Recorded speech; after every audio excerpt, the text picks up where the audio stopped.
Buenos días, jóvenes. En marco a la preparación de la fase privada del derecho notarial, vamos a trabajar hoy la clase número 8 o la semana número 8. El tema de hoy es el notario. El objetivo de la clase: que el estudiante de la Universidad Rural de Guatemala, en la formación profesional, conozca las funciones del notario, así como los requisitos e impedimentos para el ejercicio del notariado en Guatemala. Notario. Guillermo Cabanelas nos define que el notario es un funcionario público autorizado para dar fe conforme a las leyes de los contratos y demás actos extrajudiciales. Quiere decir entonces que el notario es en quien se va a investir el carácter de la fe pública. En este sentido, es preciso y es pertinente establecer los requisitos que se van a llevar a cabo para que el notario sea habilitado en el ejercicio del derecho notarial. En ese sentido, es preciso determinar que el artículo 2 del Código de Notariado nos establece los requisitos y son: primero, ser guatemalteco natural; segundo, mayor de edad, del estado seglar, que quiere decir que no pertenece a alguna religión, y domiciliado en la República. Adicional a ello, vamos a establecer que el requisito habilitante para el notario es importante haber obtenido el título facultativo en la República de Guatemala o la incorporación con arreglo a la ley. Esto quiere decir entonces que con el título es eminentemente pertinente y vinculante en este caso, la conllevación a que el notario pueda ejercer el derecho notarial en Guatemala.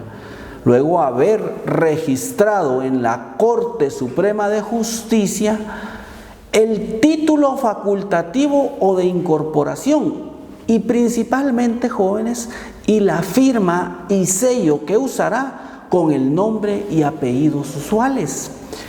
Este requisito es esencial porque si ustedes no se registran ante la Corte Suprema de Justicia o el notario no se registra, no puede hacer valer el derecho de ejercer notariado en Guatemala. Y seguidamente vamos a encontrar que el notario debe ser de notoria honradez.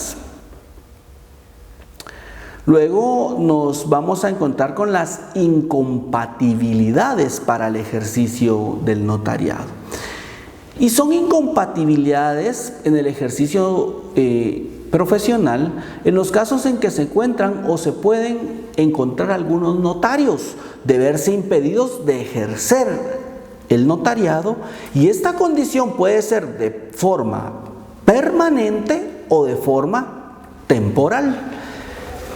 De esa cuenta, el impedimento temporal se denomina así porque es un impedimento que se puede llevar a cabo a través del cual, al transcurrir el tiempo o al transcurrir una sanción, el notario puede ser rehabilitado para el ejercicio del notariado.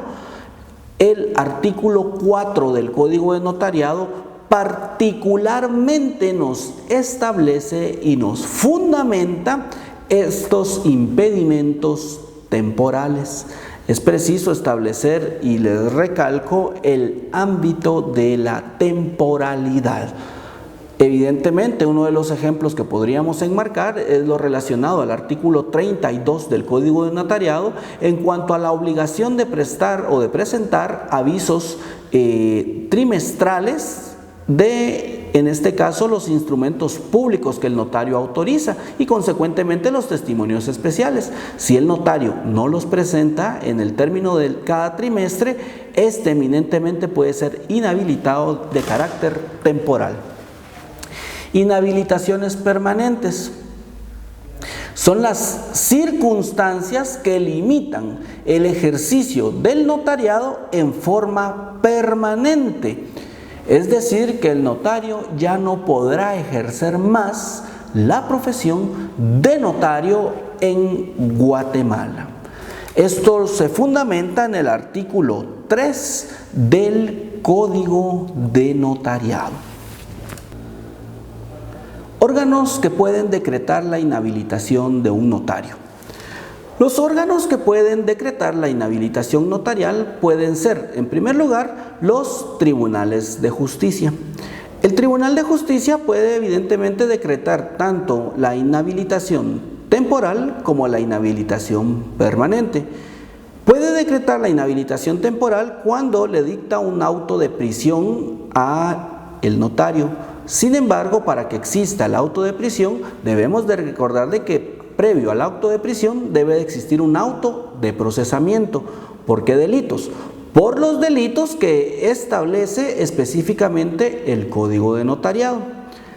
En este caso, la suspensión permanente ya no va a ser solo el auto de procesamiento, sino que debe de ser una sentencia de carácter condenatorio en contra del notario. ¿Por qué delitos? Por los delitos específicamente numerados en el Código de Notariado y, por ejemplo, podríamos citar el delito de falsedad. Luego vamos a encontrar a la Corte Suprema de Justicia, quien también es una autoridad facultada para poder solicitar o instar la inhabilitación del notario. Puede hacerlo evidentemente en el incumplimiento de lo que establece el artículo 32 del Código de Notariado, es decir, por no cumplir la presentación de testimonios especiales y avisos trimestrales, pero también puede llevarse a cabo por incurrir en elementos o incurrir en incumplimiento de requisitos que establece el Código de Notariado y que eminentemente puedan ser susceptibles de una de las sanciones establecidas en la ley. De esta cuenta también podemos identificar como tercer órgano el colegio profesional, que el colegio profesional podrá sancionar al notario cuando se ha instado un proceso en contra del mismo notario por no cumplir o faltar a las reglas generales de la ética y que así sea denunciado y que sea también la pretensión procesal. Funciones que realiza el notario. En este caso, la primera función es la función receptiva, que esta función receptiva la realiza el notario con la información que recibe de sus clientes, es decir, con la manifestación de la pretensión de las partes. Función directiva o asesora, que el notario debe de dirigir y asesorar a las partes para la consecución o celebración del mejor negocio jurídico. Esto nos va a conllevar, en este caso, a un acto que evidentemente el notario va a determinar en esa función directiva y asesora todo lo relativo a las obligaciones posteriores de la celebración del negocio jurídico. Luego vamos a encontrar la función legitimadora, que el notario debe de verificar que efectivamente sean las partes los titulares de los derechos que se están haciendo valer frente a su requerimiento notarial. Luego vamos a encontrar la función modeladora.